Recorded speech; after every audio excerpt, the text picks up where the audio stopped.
Hello everyone, welcome back to the channel. In this video I'm going to walk you through how to make vertical videos on Premiere Pro. So if you want to make vertical video, here is a guide on how to do that. So the first thing you have to do to make a vertical video is to launch your Adobe Premiere Pro and create a new project.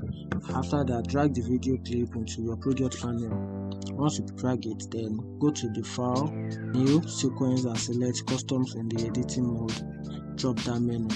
After that, in the frame size section, set the width of the video to 1080 and the height to 1920.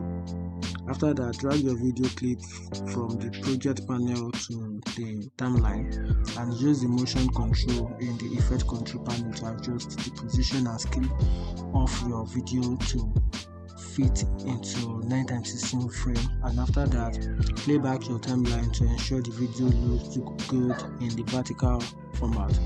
After that, you can export media and choose your export settings, and that's how you can make vertical videos in Premiere Pro. Find this video helpful, turn on the notification button now for more.